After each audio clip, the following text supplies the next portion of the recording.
lovely dichotomy detectives.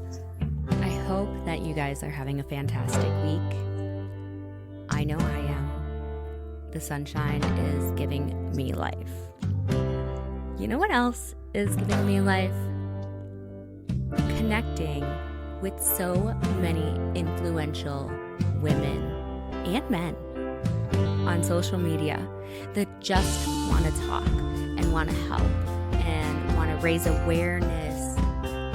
It's so amazing. So today, we have a bonus episode with a very special guest that I just recently met and absolutely adore. We have Miss Vanessa Reiser. Vanessa Reiser is a licensed clinical social worker residing on the East Coast. She specializes in narcissistic abuse and cult abuse, which I find very fitting. So, what do we talk about today? All of the things. I know that you guys will absolutely love the way Vanessa explains things.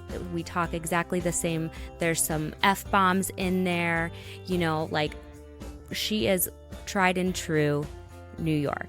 So, without further ado, let's dive in. My name's Amanda Arnier, and this is the Dichotomy Diaries. Hello, everyone, and welcome back to the Dichotomy Diaries. I'm your host, Amanda Arnier, and today we have a very special guest. We have Vanessa Reiser with us today. Vanessa, thank you for being here. And why don't we start with you just telling the listeners a little bit about yourself, where you're from, your background, kind of that kind of stuff. Sure. So my name is Vanessa Reiser. I am a licensed clinical social worker. I specialize in narcissistic abuse. I'm licensed in New York, New Jersey, Massachusetts, and Florida. I grew up in New York, so Rockland County, which is about 20 miles north of the city in the Hudson Valley.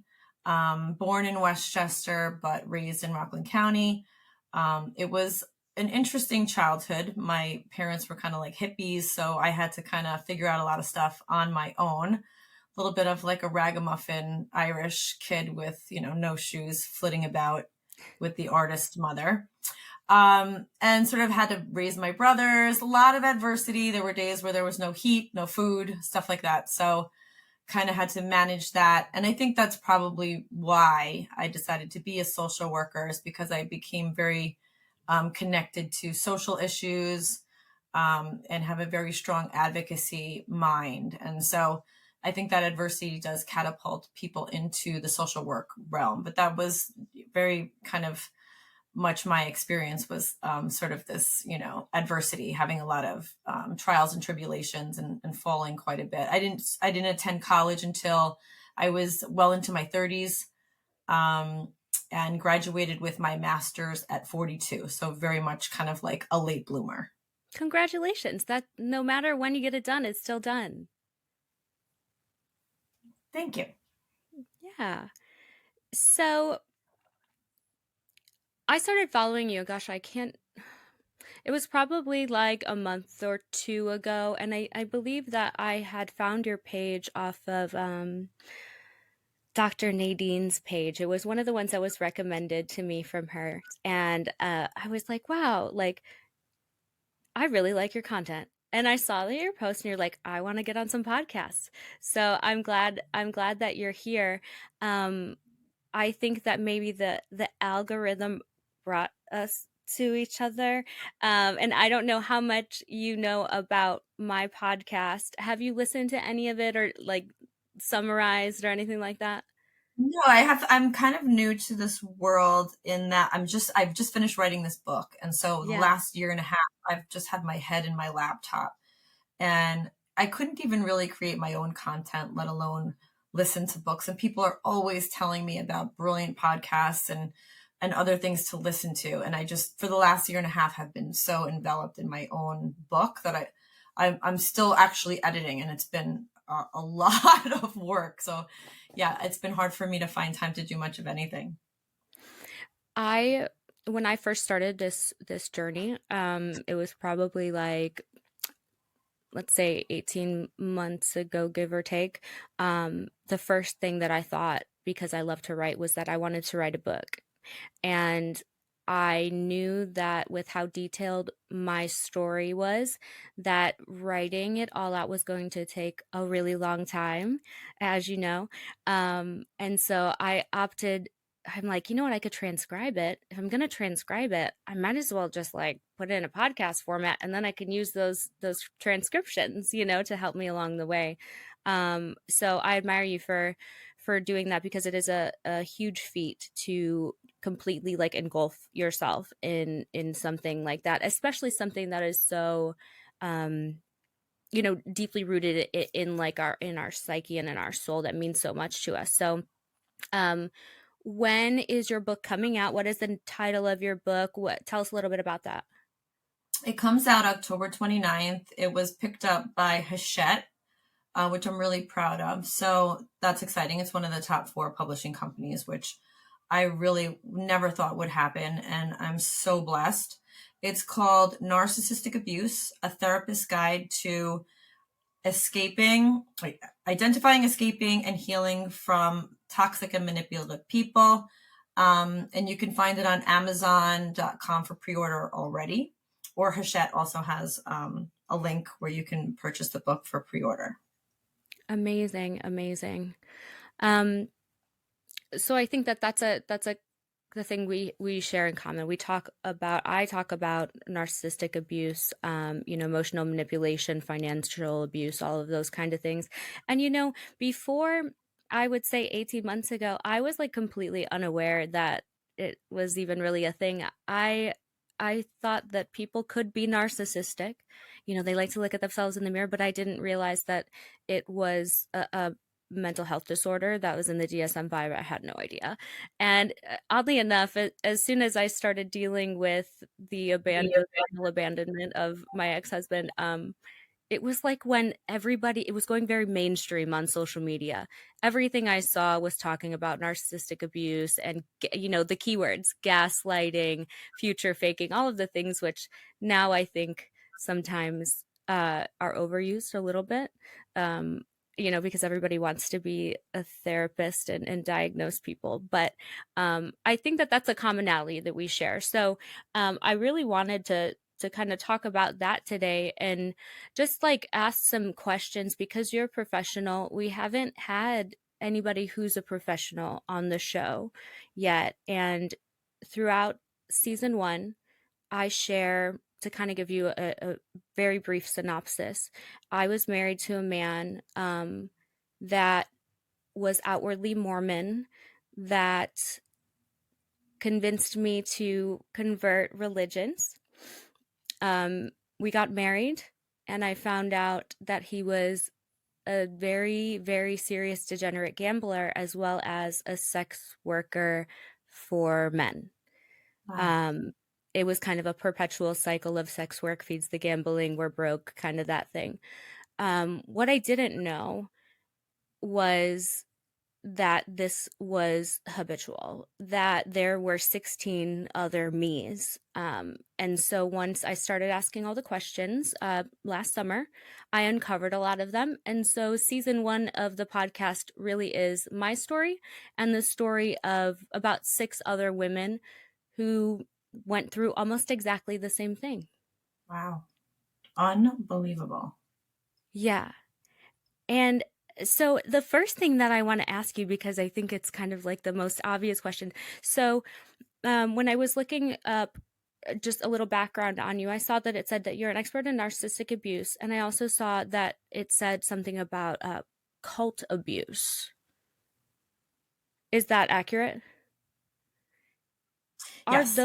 Are those two things, do they kind of come hand in hand, do you see? They are exactly the same. In what way? So when you are in a relationship with a narcissist, you are in a cult of one. Every cult is led by a narcissist, a sociopath, or a psychopath. So you're either in a cult of one, a cult of two, a cult of five, a cult of 500, a cult of 5 million. We see people using mind control and highly manipulative tactics to coercively control family systems, which can be considered a cult in terms of your neighbors might have a very cultish family. So we see this in different ways, but generally you are in a cult of one or many. Okay. I remember when I was kind of letting the world know that I was engaged and I was going to be married, and it was to a Mormon man. I would say that 80% or more of my support, what they immediately had some sort of negative reaction. And since I've had the podcast and there's 150 listeners of each episode and everything, I have gotten so many messages about individuals with Mormon partners that have narcissistic tendencies. Do you think that that has anything to do with the fact that Mormonism and LDS kind of like teaches you that they're, like the cream of the crop, the pristine, we have to have multiple people that we mission into, shepherd into our religion, so that, do you think that has anything to do with that? Well, I think what happens in a lot of these religious environments is that the religion itself is not the problem. However, the environment primes you for servitude. And in that servitude, the narcissist smells blood in the water. So if you go to any given church on any given Sunday, you are probably surrounded by narcissists, because this is the perfect place for them to sort of cast out lines and reel in people, because they know that these people are eager to serve, that they are caring, that they are empathetic, that they are forgiving, right? Religion teaches us, please forgive, all of this stuff. So all of the rhetoric that gets peppered around religion is the chef's kiss for an abusive person. So we see this in a lot of different environments, whether it's the church, the Ponzi scheme, the guru environment. There are always people sort of flitting about those environments that are particularly dangerous. Yeah, you touched on the forgiveness factor, and I will say 100% when I found out about all of my ex-husband's past insurrections or the bad things, that the skeletons, I guess, for lack of a better term, I felt thankful that he was willing to share. I immediately was like, it doesn't matter because you're telling me, I forgive you, because if we want to be more Christ-like, like I've never been like a super, super religious person, Roman Catholic, but whatever, just Italian. That's what we do. Like, but when things started happening in the present that didn't line up with the person that he had sold to me, it was almost like it was an unconscious reaction for me to just immediately forgive and give him another chance. And I think that that's something that he knows. Do you think that it is an intentional no, or do you think that, and what I mean by that is, I heard somebody say one time that sociopaths they believe what they're doing and what they're saying, but it's like they have short-term memory loss, that they can't remember that it failed 19 times. But that a psychopath is intentional with his actions and knows exactly what he wants and how it's going to end up. Is that accurate? Somebody who has a disordered personality who is pathological knows what they're doing. People that are just narcissistic may not realize what they're doing. And all of us have narcissistic tendencies. So some of us are pretty well intentioned and still make mistakes depending upon what's going on in our lives. Are we hungry? Are we premenstrual, you might could feel a little bit like you're being a bitch or a jerk on any given Yeah. day. And you may not realize the pain that you're causing. And that's what normal people do, is they make mistakes like that, then they apologize and try to course correct their behavior. But the person who has a disordered personality does know what they're doing. And I think that's a distinct difference. They like the way that they are. In their minds, they are quote unquote winning. They consider people who are vulnerable or empathetic to sort of be like almost like losers or weak. And they just have no interest in being that person. And it works for them. They tend to be very successful. These are CEOs. They're in the C-suites. They're kind of running giant, corporations. I think it's 1 out of 4 CEOs is a psychopath directly. So they do well. So they're not going to forfeit their successes just because, empathetic people want them to. So the people who are particularly disordered pathologically, they know what they're doing. That's interesting. I remember something that was constantly said in every argument that me and my ex-husband had. I'm very emotional. I mean, one, I'm a woman, and two, I'm very empathetic, but I would get very emotional. I'd probably cry when, right off the bat. And I would talk about my feelings, which is like a normal person thing to do. And he would say, I don't know why you always have to get so emotional or bring emotions into it. Emotions don't get us anywhere. You have to look at facts and logic because those things are real. Always. Yep. It really just, I was like, okay, well, so I'm not allowed to feel. Like, what facts are we talking about here? Are we talking about the fact that you ran away again, or like, you know what I mean? Like, I just don't get it.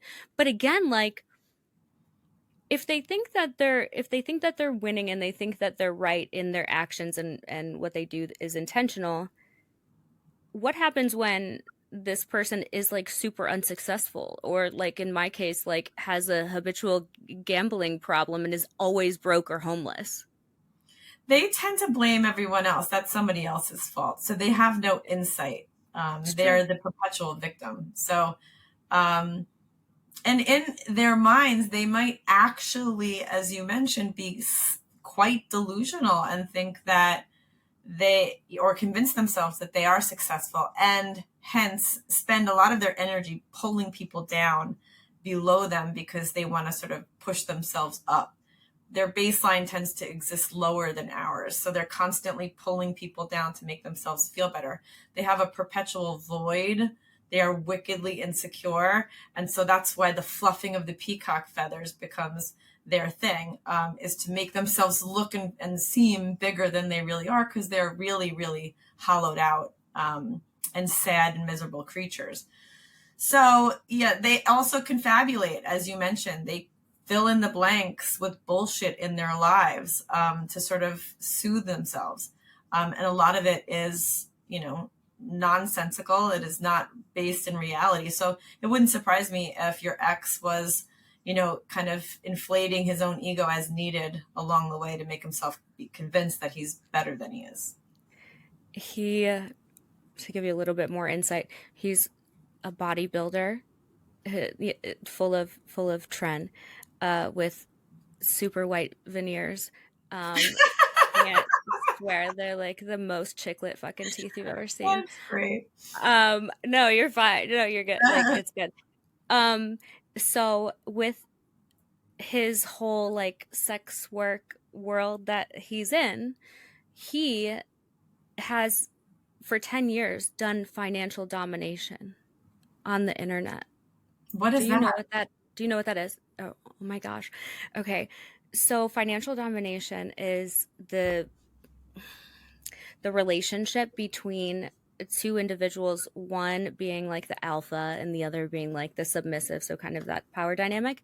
However, the submissive like gets off on giving his money to the alpha, and there's this whole world on the internet that is straight male alpha degrading, manipulating, mind controlling these sub gay men, it gets crazy. I mean, there's things that they like.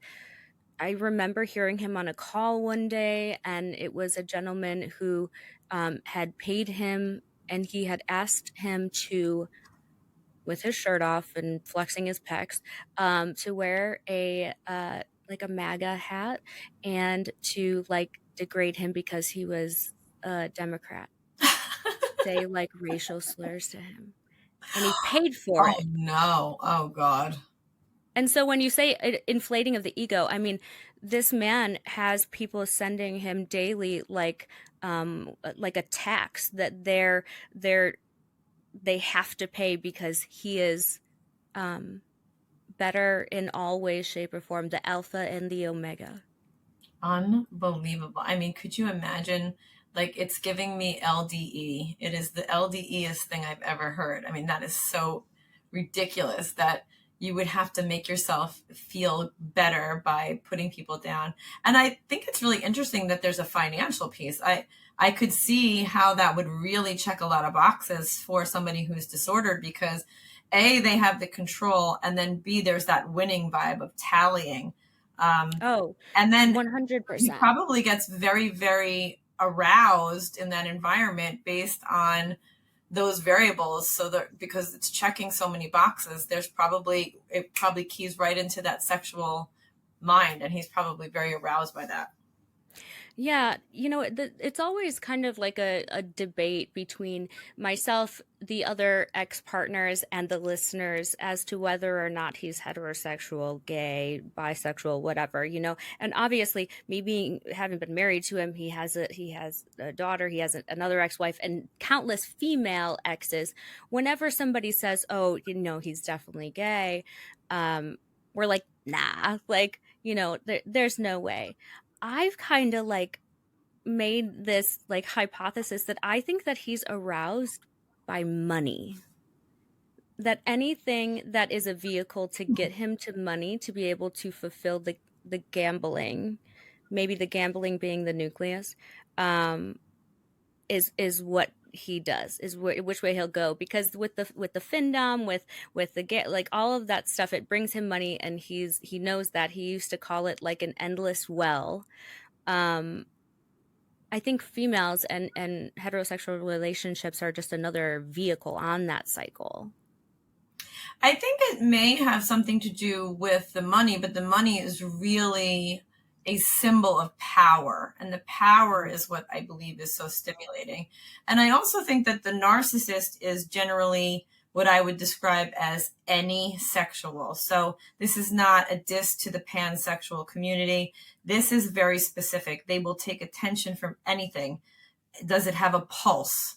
Is basically their gauge. So that's my opinion, is that they cast out a bunch of lines. Whomever bites then and feeds them that dopamine kick that they're so desperately seeking, then they're fine with that. So I think they'll take attention from any creature. I think that that's very true, and that's a great term, anisexual, because I mean that's essentially like what I've been thinking. Because again, it's never really anybody else's place to label somebody in any capacity, especially not with sexuality. But um, there's so many truths and facts in the story that everybody is always like, "Hey, we can tell, hey, he has a lisp, we know," and I'm like, "You guys, stop! Like too much." Um, so kind of like, in your opinion, do family members of these types of individuals, is it more often that they kind of stick their head in the sand? And I guess the question, like, why don't they warn us? Sometimes they're indebted to the narcissist, or the narcissist has the purse strings and may even have them on their payroll. Or in the cult dynamic, they have been coerced themselves, so they don't have agency or autonomy enough to extricate themselves from that environment. So they may just steer away from that. Or additionally, they might not think that the new supply would believe them. Oftentimes, the new supply is being fed a bunch of lies about former supplies and other people involved, because the narcissist will triangulate and make people fight amongst themselves just for sport, just for chaos. So they're so adept at lying and manipulating that most of the people around them are not even really sure how to process what they're experiencing, let alone express it, share it, and protect others from what it is. But I would say more than likely it's because they are having that cult-like experience and they themselves have been coerced. Okay.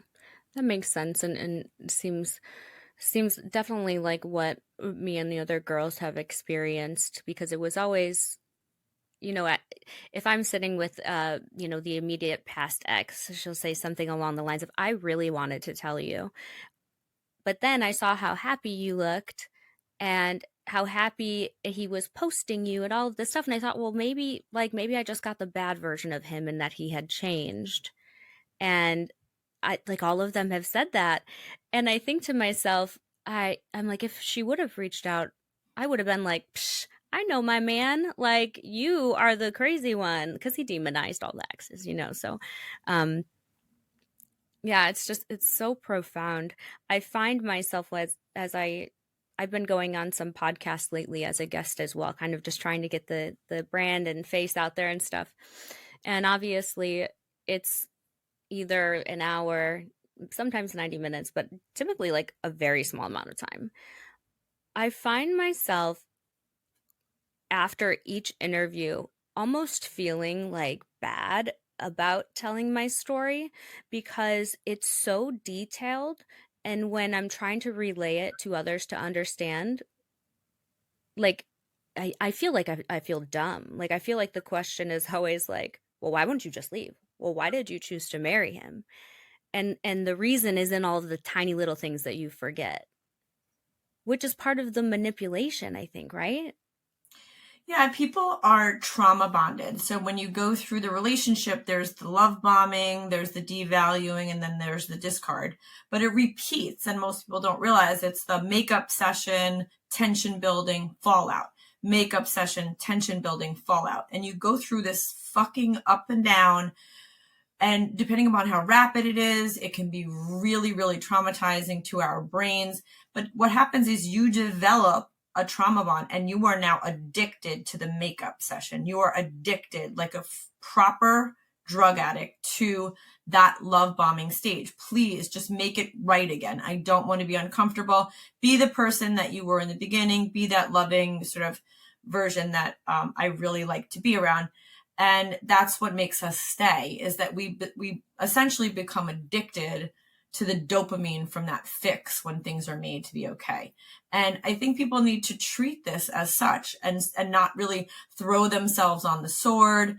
And people around, others in this environment need to be supportive the way you might support somebody who's trying to extricate themselves from a drug addiction. Because it's no different. It's that feeling of like, please just fix it, that we get addicted to. So a lot of people have a hard time, going cold turkey. When I left the relationship, I shook for 9 days straight, like a fiend. Like I was like, make it okay. I was literally decompensating. And then I was able to slowly kind of wean myself off the drug, and days passed. And I was like, okay, I'm still alive. Okay, and then time passed and I was still okay, stuff like this. But it is extremely hard. And let's not even consider the post-separation abuse, which happens because somebody who's particularly malignant, especially if you're co-parenting, will literally try to destroy your life. And I'm talking about everything from take the kids away from you, put you in jail, have you murdered, have you commit suicide. I mean, this is like very serious business, the post-separation abuse. So it's no wonder people stay. I'm shocked when they get out. I have a client recently got out and I do cartwheels every time I see her because I'm like, wait, you left? Like, wow, this is so incredible. And so, the fact that people don't understand that, there's a lot of things that we don't understand, but we have to try to hold space for, being a drug addict. I've never done heroin, but I try to honor people who have gone through that and sit and listen to their story. I'm not a Black person, but I listen to people who experience systemic racism, and I'm the student, so people need to sort of really try to, reserve judgment and hold space for people if they have not walked in those shoes, because it is an addiction and it's a powerful addiction, and it's sort of an unseen one, because at the time you really don't even know what you're going through. You feel crazy. So someone turning to you and going, why didn't you leave, just really perpetuates this feeling that you're fucking crazy, and it doesn't help anyone. It makes it worse. And so we have a lot of work to do in terms of like people really holding space and understanding what this is. But yeah, it's an addiction. I feel like for me, I definitely was addicted to making it better. That I'm self-proclaimed fixer, like for sure. Um, for me, it was a lot. Staying had a lot to do also with the fact that um, I think that I was addicted to making him happy momentarily. So if, because we always had money problems, and he was always just so down and out because he had lost a bunch or whatever, I found joy in like giving him like here's $100. You shouldn't have no money in your wallet, like whatever. Um, I did that so much to like my own demise. Also, right, let's talk about the fact that the financial abuse. I mean, I think that I watched an interview that you did, where you were talking with a woman, and it was about, oh, you don't have to work. Like, is this something that they all say? Like for real, every single one of his, oh, you don't have to work. Oh, okay, I don't. But then you make me quit my really good job, and then now I have to get a worse one to support both of us. Yeah, it's Like, hard to imagine that somebody would be so forward thinking that they are actually doing that in that moment to get you isolated and full stop destroy your life. And that's what's hard for people to understand. They want to control you. mhm. And they know how the story is going to end because they've seen it happen.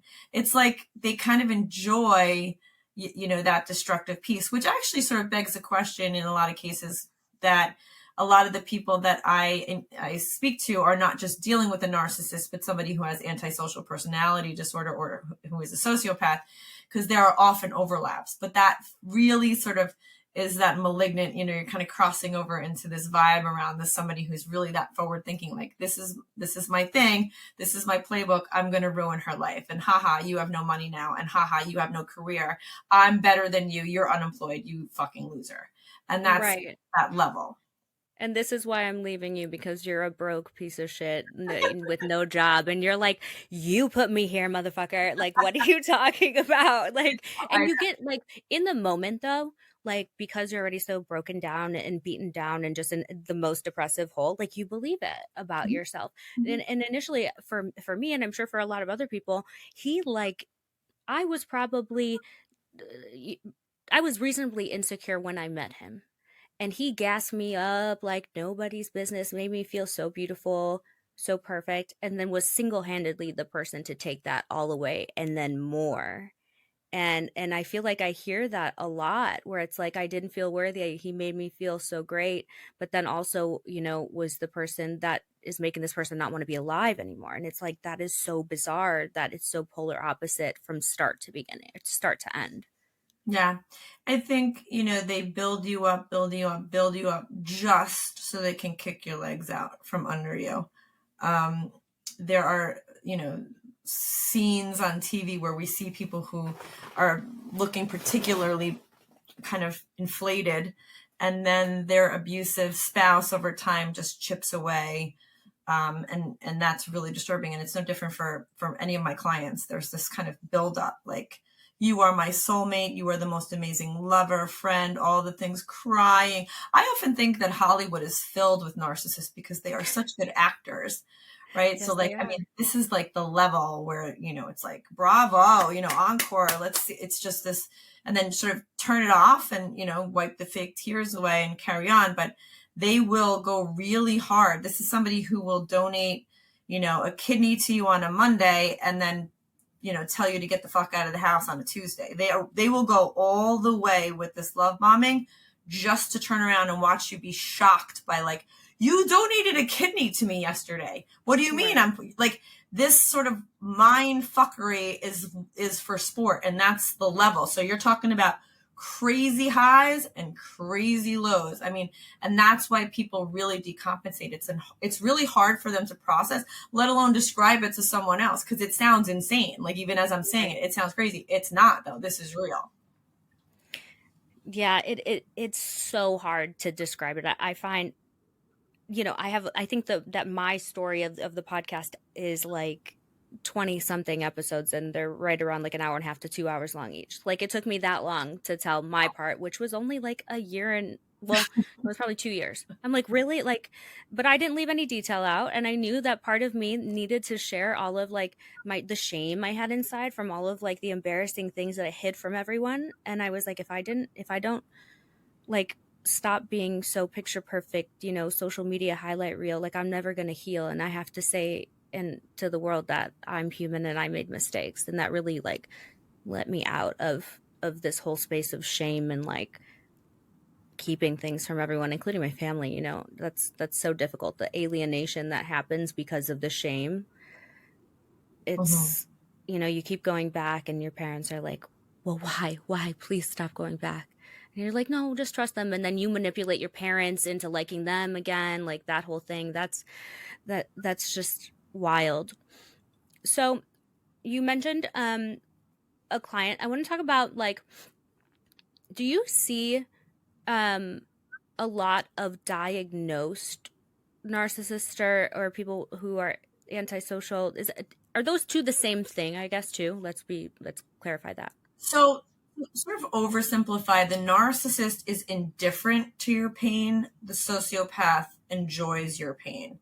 And there are often overlaps. So the narcissist steps over the dead body. The sociopath put the dead body there. Okay. Just to sort of oversimplify. I see narcissists in my practice. They come in for a variety of different reasons. One, they're either mandated, so they have to come in. So there are, maybe they're avoiding jail, etc. Or they are trying to hoover someone back into their life through, this love affair that has gone wrong. And they're saying, look, I'm in therapy. Or they are the victim of a narcissistic ex. So the covert narcissist will sometimes portray themselves as being victimized by somebody. So that's where I see them. I have a lot of daughters of narcissistic mothers. So it's not to say that all of the narcissists in the world are men. That is not accurate. I see a lot of women that struggle with the narcissistic mother. This is somebody who was, let's say, like the pageant mom or the cheerleading mom, and they sort of craft this mini-me. And, they only celebrate the child when the child is an extension of them. Like, see, my daughter goes to NYU and that's because of me, and sort of only celebrates the good and isn't really accepting and loving towards this person, just that they are someone they can brag about. So we do see that. But generally, I would say mostly if they're mandated or if they're trying to pull a romantic partner back in. Okay. I've been going to the same, I think she's a licensed social worker. Yeah. For like, it's going to be 12 years that I've been seeing her. I was like her number 4 patient. So she's seen me through all of it, the good, bad, all 2 marriages, all of that kind of stuff. And she was telling me, she's like, I don't know if and we live in a small town, but she's like, I don't know if I've ever had anybody in my chair that I could definitely for sure say that is someone with narcissistic personality disorder. She's like, it's kind of rare, but maybe it's rare because they'll never go and get diagnosed. Do you think that that's accurate? Or that there really is a lot less of that than there is other? It's very, very, very rare. I sometimes see couple clients come in and, the wife will say, my husband is a narcissist.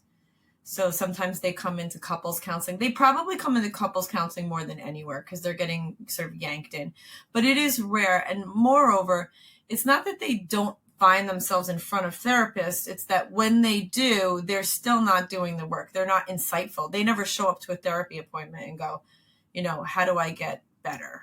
And if they do, it's like this very surface thing where they're like, how do I get better? Because I can't deal with that fucking bitch. And you're like, whoa, take it easy. Yeah. Like, They sort of reveal themselves quickly. Yeah. There it is. But yeah, sometimes they do sort of show up and try for like a second, and then, I kind of get right into it. But it is very rare. And that's why there's very little data on their being able to change. It's because they don't really find themselves in those environments to change. It's one of the craziest things when you really think about how consistent across the board all of like their actions are from individual to individual. And then, as far as like the data that I'm aware, right, it's like not something that is passed down genetically, or like this is not a nature thing. This is a nurture thing, correct? Well, I would posit that I think it actually is more biological than people ever realized. It is a theory I have. It is my own theory. I don't have any data to support it whatsoever on the planet. So don't quote me, because it's just a theory that I have. I think that because I see so many people with this lineage of, the narcissistic grandfather, narcissistic father, and it kind of seems to go down the line, it really makes me pause. And so I don't know, but I do think there is a predisposition because of a biological component. And it's just my own theory. Yeah, I've theorized about that as well. And I'm not, I have a law degree and I have an undergrad in hospitality. So I'm not, anybody as far as like psychology, mental health, but it seems to be that a lot of the narcissists or sociopaths that I have heard stories about people's ex-husbands' parents, that they come from a line of individuals that have some sort of pretty like serious mental health issues, whether that's like a bipolar 1 or a schizophrenia too. That is one where there's been schizophrenic parents. Very, very severe, in bed debilitating depression, things that are like on super, super ends of the spectrum, not like minuscule, not like bouts of depression or anxiety. But so I have thought about that too, because I haven't, not yet, have I heard a story from someone who had like amazingly mentally well parents who ended up being, the online habitual sex worker scammer. So yeah, like there's got to be something to that. Yeah, I mean, sometimes that does happen. We see some sort of strange scenarios where the parents are healthy and there's this sort of random event. And so I think that's what makes it confusing. There are also twin studies where one of the twins is the narcissist and one is a healthy brained individual. Wow. So there's so many parts to it, and it's hard to really kind of nail it down. And it makes a lot of people wonder. Hopefully they start to move forward with more studies. Maybe they'll take place in prisons or something where we can start scanning for empathy in the brain and start to learn about the neurological components. It could also be intergenerational trauma. There's now studies coming out about, trauma sort of staying in your fibers and making its way through into your children. So, I guess, we'll see what happens, but hopefully there are more studies about it so we can kind of have more answers around that. Yeah, that kind of research is stuff that I would just salivate over. Like the twin studies, I'm like, holy shit, that's crazy. Yeah. Oh my gosh. I had a question and then I just lost it. Oh, I guess so. Like, aside from the things that we just mentioned, what kind of would lead somebody to become this way in adulthood? And is it something that, is it like one event of trauma? Does it have to happen when you're a child? Can someone be normal through, let's say, adolescence, 18, and then all of a sudden they just turn? Or when does this start? again, this is my theory. I think my perspective is rather Freudian. So Freud believed that the id and the ego were kind of impressive forces that people had to sort of become civilized around, and, sort of not bite others and mine and steal and all of this.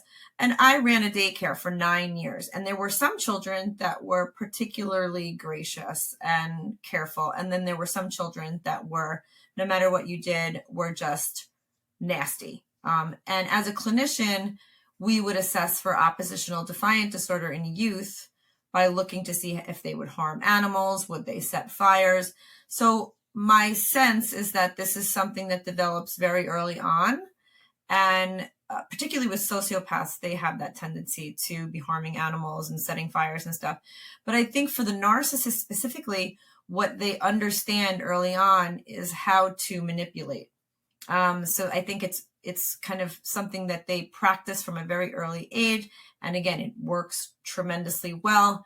And they realize that at a young age, oh, this is working. I can get what I want if I do this. If I play this game, and I do this, then I get what I want. Maybe they are, fighting for resources in the family system. They want attention. Maybe they're not getting it.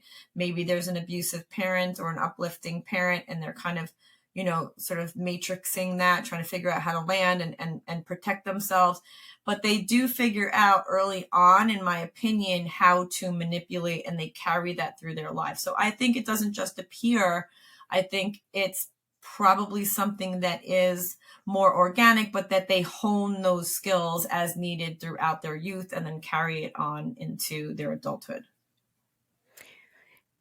Yeah, and I would say, the manipulation, while it can be a negative personality trait, it also can be a very positive personality trait, like in some specific professions, right? So like if you're in sales, like if you're in 100% commission sales, which is, that's very high risk, high reward, which is, kind of the MO, like that's a good quality.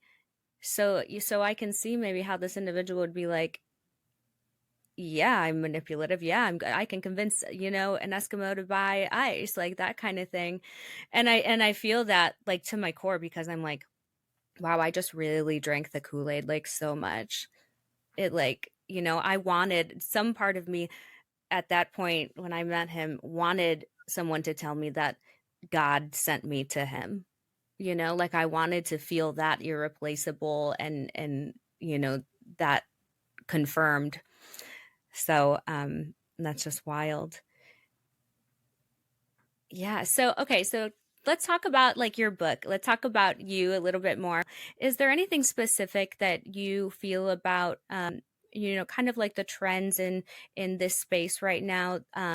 You just mentioned kind of like theories that you have. Is there anything else that you kind of theorize about that is maybe very different from the norm? Yeah, so that the whole book I wrote was around fusing the concepts of cult abuse and narcissistic abuse. So I'm really, really keen on people understanding mind control, specifically in terms of positive reinforcement, negative reinforcement, and how people will manipulate those kind of tactics to get what they want from you, which is attention and dopamine and power and control and stuff like this. So I think on a macro scale, it's important for me to create awareness around mind control specifically, so that we can begin to have conversations about people who are getting into positions of power politically that are particularly pathological, and why that's a problem when somebody gets into a position of power that has no empathy. We saw this in Nazi Germany. So I have a very macro lens that I think has served me well, not just being a clinician and doing the micro work with my clients, but the advocacy piece and how to sort of protect people in the family court system. So I have a desire ultimately for justice, right? So a lot of my clients, when they come into session, they really, really struggle with this justice piece. They feel it is unfair, it is unjust that they lose their children to somebody who potentially could be sexually abusing the children, that they lose their case, that they end up getting sentenced to time, and because the narcissist is adept at manipulating the courts. And so that macro lens and the cult abuse fusing into narcissistic abuse is really, really important to me, because I think we need to do a better job developing legislation that protects victims. So not just, identifying it, but really like taking it to the next level. How do we make it stop? How do we course correct this? Because this idea of just, get away from the narcissist, go no contact. Yeah, that's great for you. What's going to happen to the next bitch? Like, she's screwed, and a lot of people do that, and they should. You have to protect yourself, and they pray, please find a new victim, because get out of my hair. And I get it. But now here comes that cycle again. And this next person, that's somebody's daughter. That's somebody's sister, that's somebody's mom, that's somebody's best friend. And so we have to kind of now level up and manage how to maybe lock arms and get into class action lawsuits with the other exes. The only time I've ever seen justice happen is in the cult environment, because the cult members outnumber the leader. So we saw this in the Nexium cult, where Keith Raniere was taken down because they went after him. And we saw this in the Stolen Youth cult, because Larry was taken down because they went after him. And so if one woman speaks, nobody cares. It's a sad truth reality. We need to kind of start to make collectives and little pods of people that begins to speak the truth around abusers, and see if then we can get some momentum and get justice for people, so we can begin to trend towards, that justice piece, which I think is really at the core of the pain and trauma for most of the people who go through this. I agree wholeheartedly and feel exactly the same way. Two things that you said that I want to touch on. His first victim, his first wife, he has a child with, and I remember I'm very good friends with her.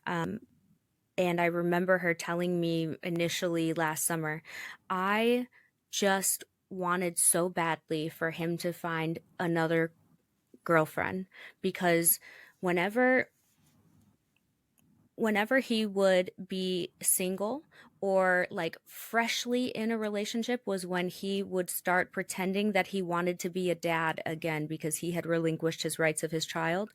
And so he would always, in an attempt to make the current new victim think that he's a good dad and that he was victimized and coerced into giving up his rights, he would say, we're going to go to court.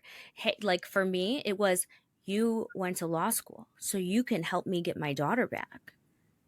She was taken from me against my will.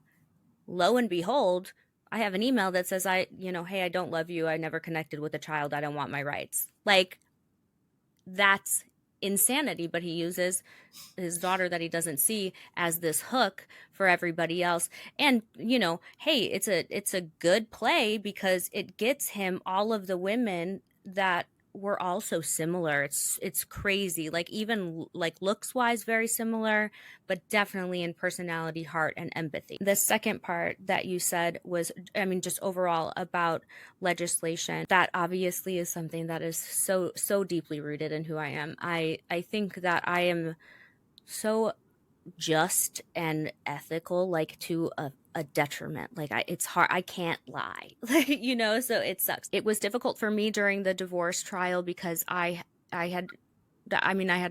filing bankruptcy still, right? I literally had to represent myself.